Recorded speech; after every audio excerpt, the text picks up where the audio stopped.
Hey there, this is Tim and this is Love Openly, where we help you to create your dream relationship. Today we're going to talk about red flags in relationships, so let's take a look.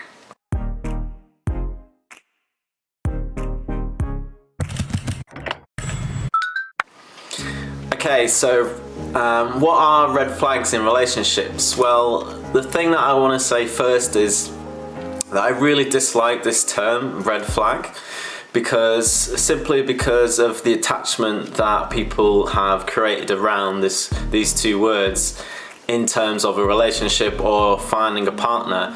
Now people say, oh well, it's a red flag, so that means that you need to detach from that person, or that's somebody who's not suitable or capable of having a relationship. And I just think that is not a good approach to take when looking to form a relationship with someone. But that said, obviously, you know, you can observe difficulties of relationships. I mean, at the end of the day, we all have our own issues that we are working on. We're all growing into something greater. So to just look at a person and say, oh, well, they're just awful, let's stay away from them, I just don't think that's a healthy way to develop a relationship, even in yourself and with other people. You know, if you're telling them that there's something wrong with them, then really it's not really about them, it's about you. But anyway, you've tuned into this video to watch and learn about red flags, so I'm just going to talk about some things in my experiences in my relationships that have been difficulties and opportunities for growth. So the first one would be somebody who has anger issues. So I know from personal experience that living a life without anger is completely and entirely possible. You know, I almost never get angry. The only time I get angry is when I'm ill. And I didn't used to be this way, I wasn't always this way, but it's something that I learned how to do as a process of loving myself.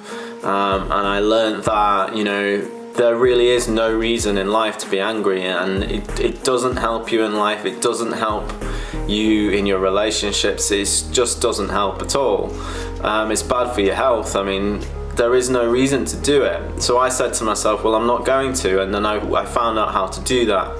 And it involves a long process of, like, you know, forgiving yourself, forgiving various things, looking after your body better, cultivating a strong, healthy mind, emotionally, spiritually, physically, all those things.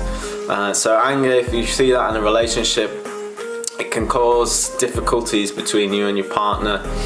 And at the end of the day, it's about helping your partner and listening to them and learning to grow with them, and then hopefully that anger will sort of dissipate between you both. So that's one. So another one is addiction. Now this is something that I've had partners that have had had certain issues with addiction that they had to deal with, and it's very challenging for your relationship because it's not just a relationship with you and them, but a relationship with you, them, and the addiction. So quite often, if you invest your energy into the relationship, it ends up getting lost to the addiction, and neither partner benefits. So that can be really, really challenging. And again, there's lots of work that needs to happen there, not just with the person that has the addiction, but with the person that's supporting their partner with their addiction, because that itself is very challenging. You know, there can be all sorts of things that you need to do. You know, it can bring out aspects of yourself that's challenging as well. So I mean, there's two sides to that coin. So addiction is very challenging. You might call it a red flag. I wouldn't. I'd say it's just, again, an opportunity for growth. Okay, power games. So it's just kind of considered normal to have the upper hand in a relationship, and to be, especially if you're a man, you're expected to be in control, or if you're a woman, you're expected to take control of that man and keep him down. But it's for me, the red flag, if anything, would be the fact that if I meet somebody who thinks this way, I don't really Well, I mean, obviously, I'm going to spend time with people like that, but I'm not going to lower myself to that level.